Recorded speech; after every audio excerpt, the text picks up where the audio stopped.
Welcome to Blazing Your Path. I'm Dr. Lisa Toppin, and I'm excited to have you join me today. We are going to be talking to Kim Lark of Baby Bump and Beyond.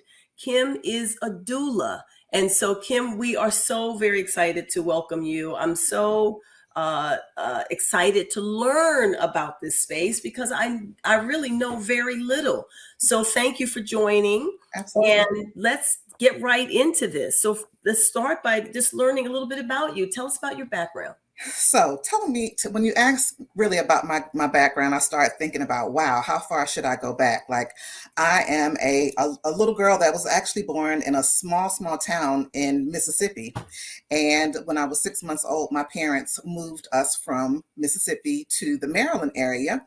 And when I think about the Maryland area, because I grew up in and around the Baltimore area, I actually gave birth in Annapolis, Maryland, to both of my children, which is where I first got an experience from a midwife.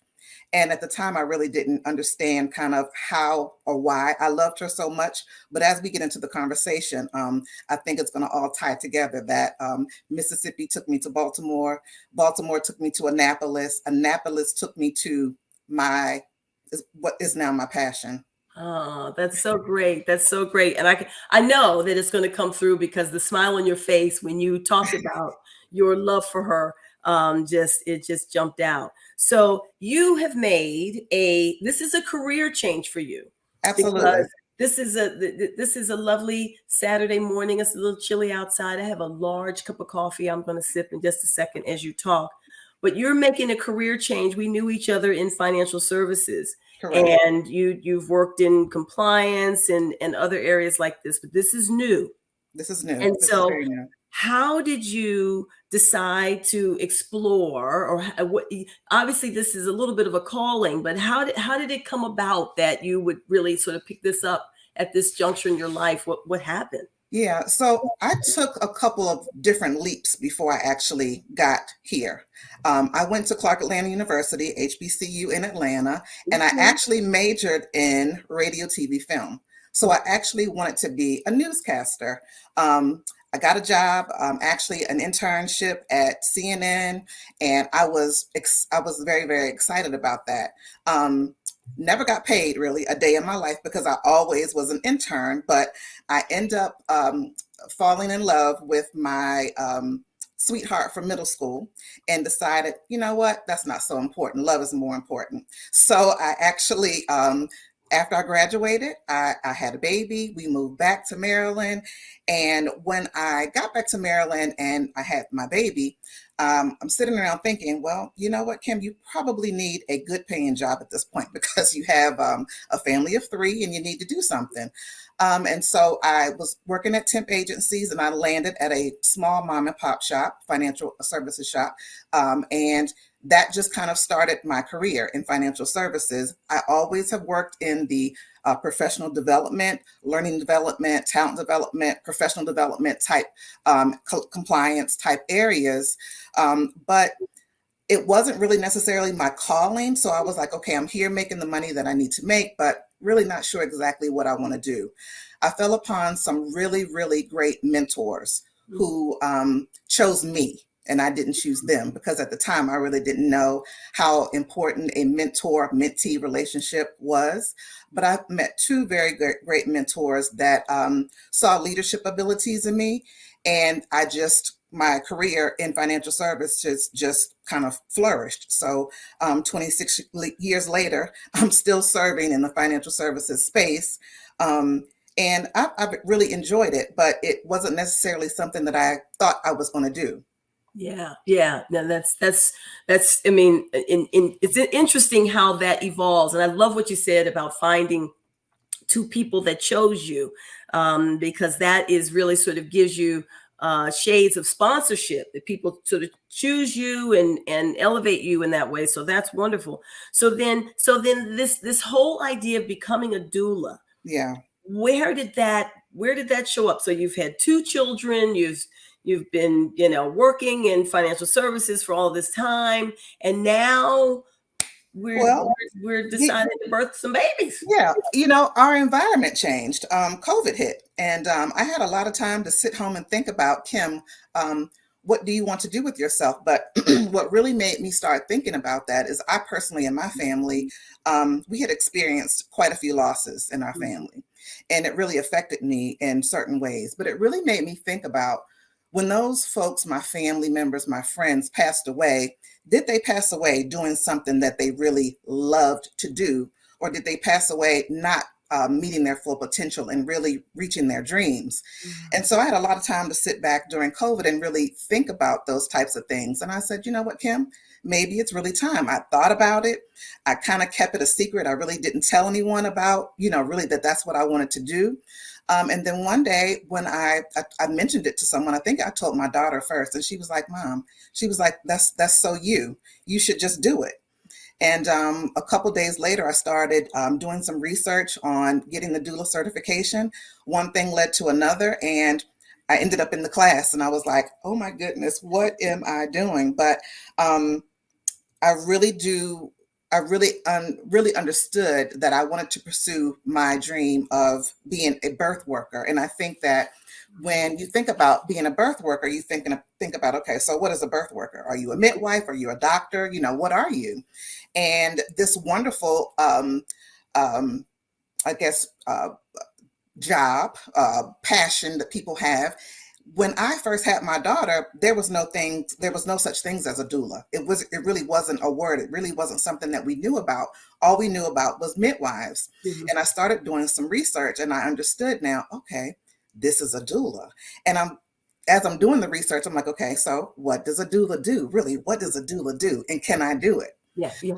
A doula, what a doula's main priorities are is supporting the birthing mom, both emotionally and physically, during, before, during, and after birth. And it goes so much further than just supporting the birthing mom. You have to think about the folks that are supporting the mom. So there's dads, there are moms that are supporting their daughters, there are girlfriends that are supporting their girlfriends, there are same gender relationships that are supporting and helping each other. So it's my job as a doula to support them just as much as I'm supporting the mom, the birthing mom. I know that when I gave birth, I think that my husband may have lightly collapsed twice, maybe. It would have been a good job had someone been in the room to say, you know what, are you okay? If he fell out, they probably just would have let him lay on the floor.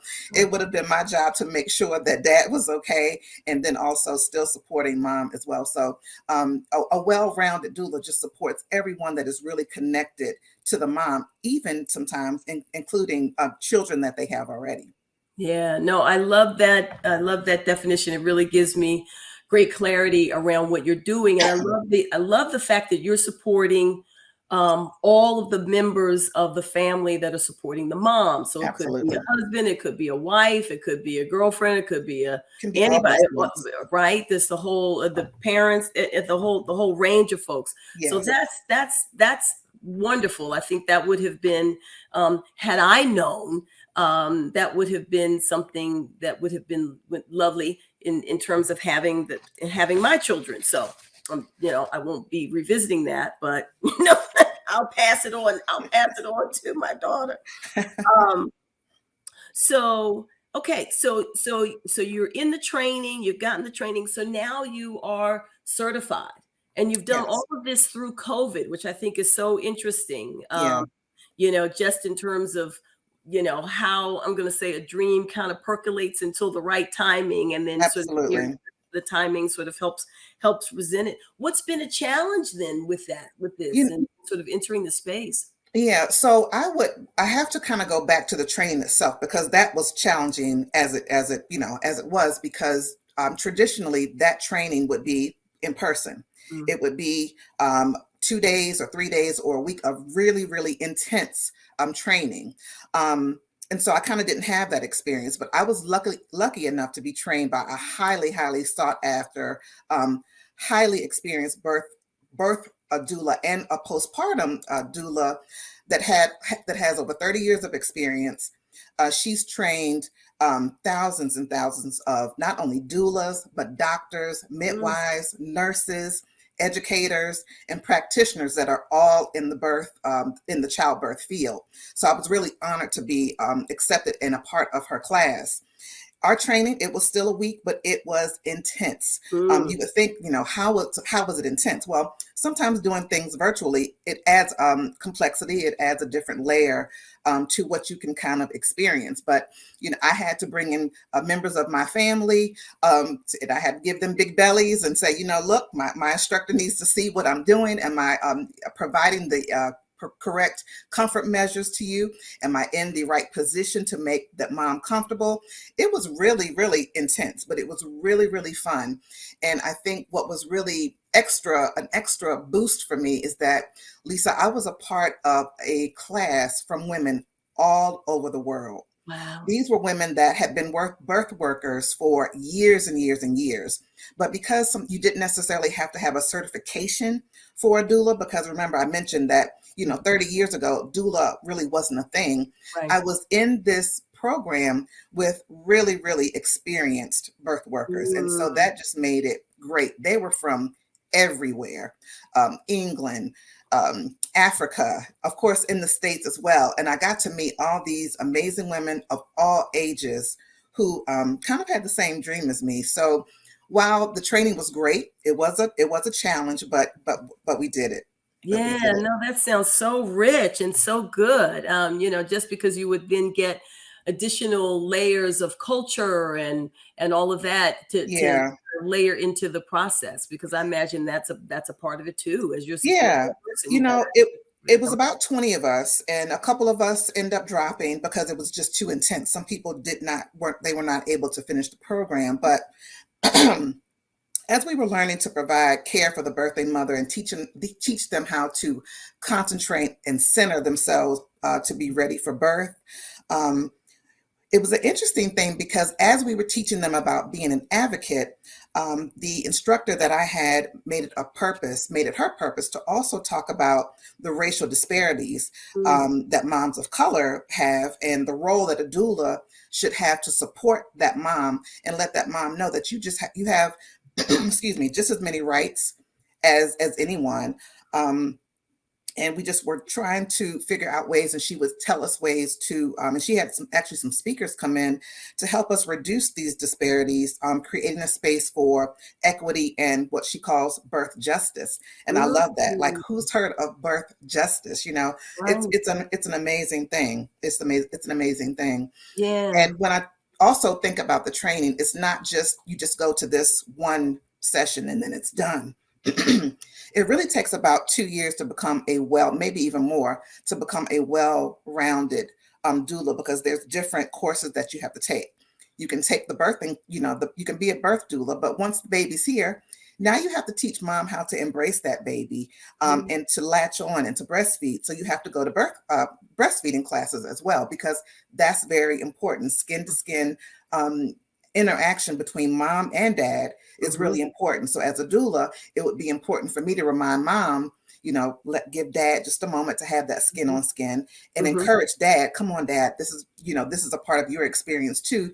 You need Mhm. to take your shirt off and hold baby close to you so baby can Mhm. feel this baby Mhm. is heard you, or whoever that birthing partner Mhm. is. They Mhm. need to have that interaction with the baby from the very beginning.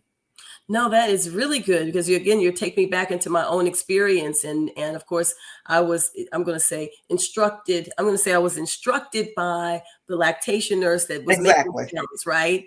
And so you can imagine in the course of a busy day and you're making rounds, there probably isn't as much care that is Absolutely. extended in that process. I will spare you the gory details, but it was not. It was like, who are you, ma'am, and what is happening here? So I love the idea of this because that is such an important part of the process, and you want to Yeah. get it right, and you need support. Yeah. Um, so that's really good. So what have you enjoyed most about this? I think what I've enjoyed most is what I kind of mentioned before, and that's just the community of women that I have grown to know and love, and are friends of mine that I would have ordinarily not met. I've met some people that I was like, not sure if, me and that person would mix or not. And I can tell you there's at least two of them that I can pick up the phone right now and call and say, hey, I need help with this. I'm trying to dig into my business plan. Can you, take a few minutes with me? And one of them already has 10 children. And she knows her stuff just like that. But if I was to call her and say, hey, I need to jump on a Zoom with you and tomorrow or something like that. Okay, I'll tell you the time, you join and I'll answer your questions. And so I think the community of women that I have met has really, really been different for me. I mean, I'm around the women in my financial services circle, love them, absolutely love them. But had I not ventured out into this doula space, I wouldn't have otherwise met some of the women that I met. And I think that it's really important because when you are a new doula, and with COVID, it has not been easy. First of all, doulas are not covered by insurance in all states. And so when you're going to do this, you really have to be ready to, go through some bumps and bruises, maybe join a doula collective, which I didn't know was a thing. But there's a whole community of doulas out there from all over that are willing to help and support you if you reach out and say, hey, I really do need this help. So I think that COVID, I would say, has been the biggest challenge, just to put myself out there.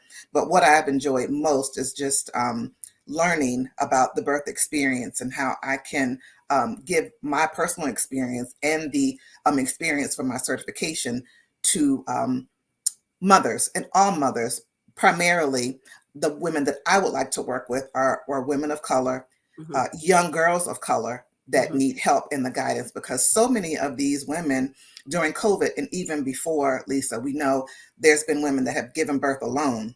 Yeah.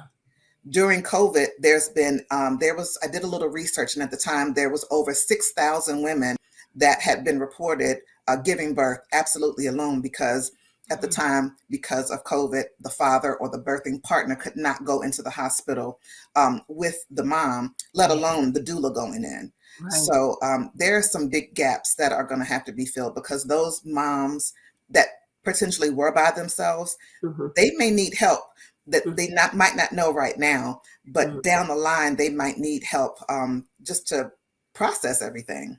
Yeah, well, no, you're raising some really important aspects of this. One, we know just off the bat or across the board that there is disparity in our healthcare system. Absolutely. And we know that Black and brown people typically have less access. So the idea that you're sort of pointing that up and really positioning yourself to be of support and help to those women in particular is, I think, is awesome. But I love also the call out, the idea of birthing justice. Like, yes, it's a thing, and it's a really big thing, and we have to help out in that way. We really do. There's so many aspects of this that you hadn't considered that you want to get to. Is there something that you would like women to know about the childbirth and child care process? Yeah. So I think for my potential clients, I would want them to know, but I think for all women that are giving birth, I want them to know that you have choices. That you don't have to, as you mentioned, the lactation nurse coming in and rushing you, and you have choices. There are things that you do not have to do if you don't want to do that. Right. You have a choice. And so I think the most important thing is to just let moms know that I'm here to support you in whatever choice you make. If there's a time where you are kind of out of it, I'm going to remind you of the choices that you made. But still, if you choose not to do that, I'm still going to support you either way, because it's all about what the moms want to do. I think that I also want folks to know that childbirth shouldn't be scary. It should be something that should be embraced. It's something that should be enjoyed, not just from the birth mother, but it should just be enjoyed with the family altogether.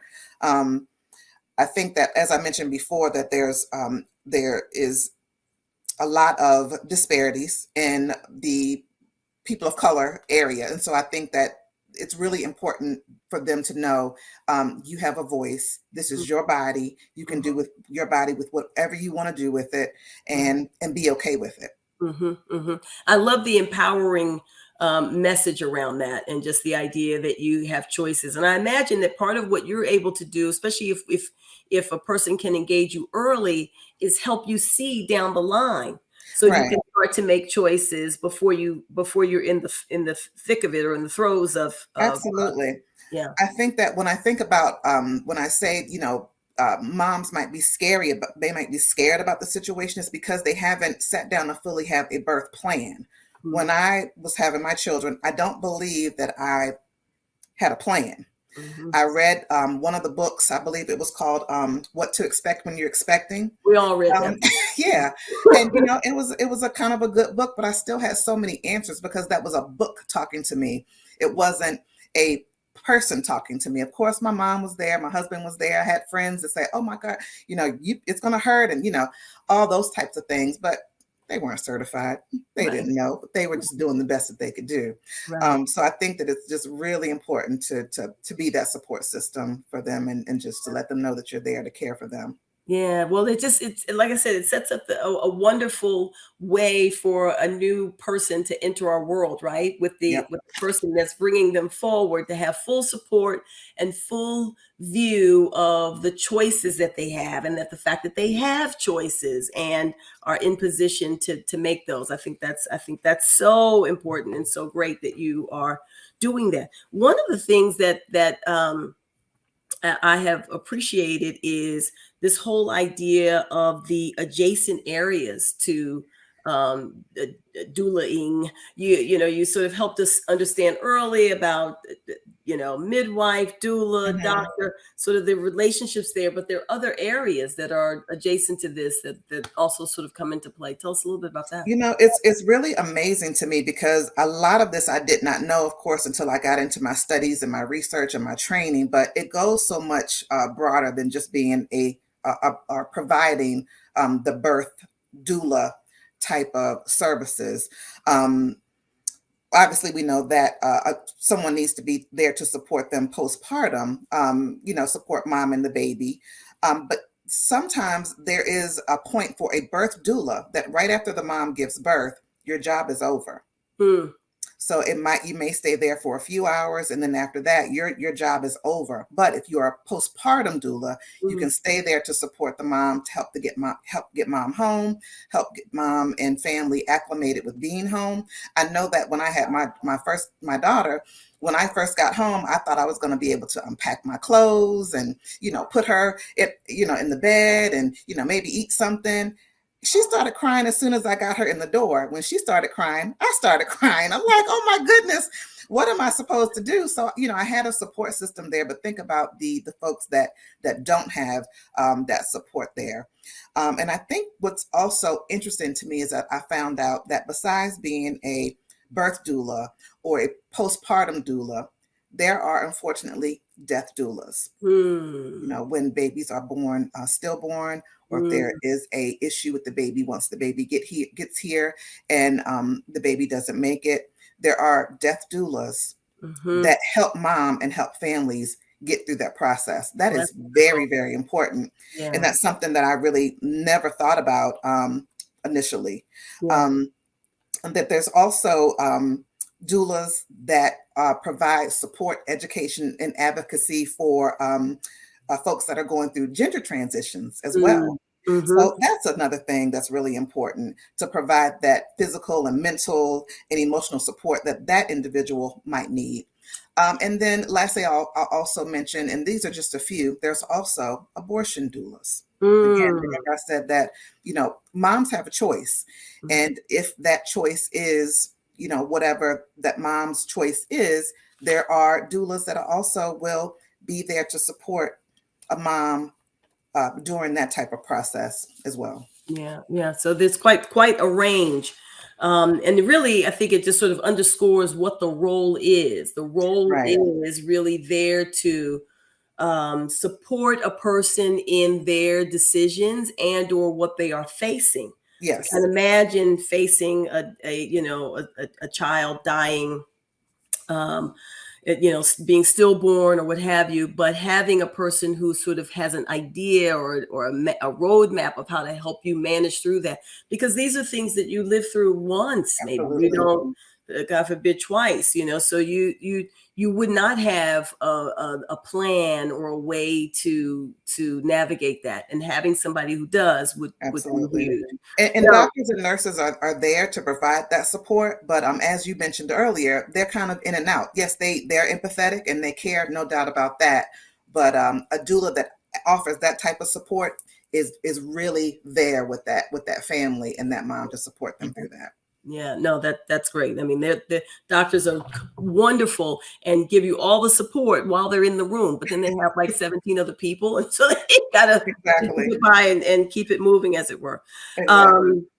So okay, so one of the things that I'm interested in is self-care, because on Blazing Your Path, we're talking to all kinds of women from all different kinds of walks who are doing all different kinds of things. Yes. And I love your story because you're sort of launching into something really that's been percolating for a long time, but then COVID kind of created the space for you to go do it. Absolutely. Which is a tremendous story in and of itself. So how are you, a person who is responsible for helping other people be cared for, how are you doing self-care? What Well, tips can you give us about that? I can give you some pretty good tips for that, and thank you for asking because I love that. So, anyone that truly knows Kim Lark, they know I love the spa. I love to have a massage every now and then.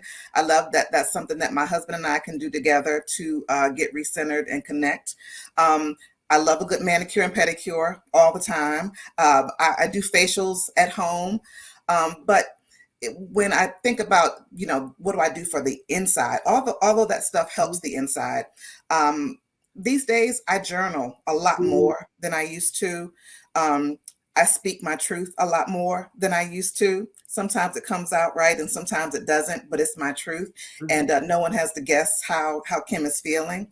And I think that is very important that we take care of our mental health in that way. So Mhm. even if it means having a friend or a therapist that you speak to, that's part of self-care, and that is something that during COVID, a lot of people have come out and said, you know what, people and our athletes, it's nothing wrong with a little bit of a therapy every now and then. Mhm. So I do all the things. I do all the girl things. You I do just love it. all the things. I love it. I love that. I do all the things. I do all the things. And my number one thing is going to the beach. That is my biggest self-care thing that I can do for myself all the time. And it's not just being at the beach by myself or not just being with my husband. I love being at the beach with my adult children. And I Mhm. have clearly understood that once they are over 20 years old, coming home and being with their parents is not something that they have to do. They Yeah. come and join us at the beach because that's something that they want to do. So that is certainly one of my happy places, and somewhere that's a place where I definitely have a lot of self-care. Yes. Well, you have raised extraordinary children. Your daughter is actually a psychologist, a therapist, She's and a your clinical son, psychologist. clinical psychologist, and your son is matriculating through school. So He he's is. finishing out college, and Yes, and my daughter just got accepted into her PhD program on Friday. So how exciting is yes, that? That is very good. awesome. Awesome. I'm just watching this young lady flourish from the sidelines, and I'm, Me I'm too. Me excited too. to, They're I'm doing. excited to see her My kids go. are both doing just great things. My son is a sweetheart. He's independent. I try to give him $5. I don't need it, Mom. Ooh, oh, we gotta he take acts, this he offline. How says do you he create says, this? Mom, what do you need? And so I have great kids and a You great got support great system, a kids. You great got husband. great kids. We're gonna come back and talk about how you get the kids to say, "I don't need your money. Let me give you mine." I have not Yes, accomplished that yet, but it we'll can work happen. on it. It can happen. You've given us all hope. Here's the last question, and we always ask this question because I think for women, it is one of the things that we, doing as much as we do, sometimes struggle with, and that is living an integrated life. So how you are now, you've got a long career in financial services and learning and development, all of that. And now you've embarked on a new journey in Mhm. becoming a doula. So you're, needless to say, busy. So how do you live an integrated life? And what advice would you offer to us? I would say, Lisa, I may not have the answer to that. How do you live an integrated life? I think I'm still learning kind of what that means. But what I can say, if I have to answer that question right now, I integrate it one day at a time, one step at a time, one foot in front of the other, one conversation after another, because each day I'm living and I'm learning something new about myself. And so I'm still on that quest, even though I know, kind of where I'm going. As there's still some things that are going to be unlocked in Kim to be even better than a learning and development professional, even better than a doula, never better than a mom. That's the greatest job ever. But if I had to give someone advice, I would say be true to yourself, Mhm, tell yourself the truth, mhm. tell others the truth about you, invest in yourself, Mm. take classes, go on vacations, get a haircut, read a book, get your nails done, do whatever it takes to take care of your mental and your physical being. Um, and also, and this is something that I learned from you actually, maybe a couple years ago, Mm. take up space. Mm. Take up space. Mm. I used to go into a room and everything's just right here. Now, when I go into a space, I spread out. I take up space so people know that I'm there and I'm no longer being small. I'm Ah, taking up space. I love that. Take up space. I love that. That's such a great note to end on. Kim Lark of Baby Bump and Beyond. Yes, yes, So yes, yes. excited. So excited for you and grateful for you, and just appreciate so much this conversation. Thank you for taking the time with Blazing Your Path. Continue to blaze your path. Will do. We'll Watch be, the fire behind me. And yes, Lisa, thank you for having me. indeed. Look, burning out the brush so we can just walk right down the path. So, Absolutely, yes, ma'am. absolutely. Yes, ma'am. I love it. I love it. Listen, audience, thank you for taking some time with us this morning. We have enjoyed having you as well. I hope you took away her final comment, which is to take up space. So much good things in this conversation. I'm sure you got some good notes, but I hope you take that one as well. And thank you for taking time with us. This has been a great discussion of Blazing Your Path featuring Kim Lark. I'm Dr. Lisa Toppin. We will see you next time. Thank you.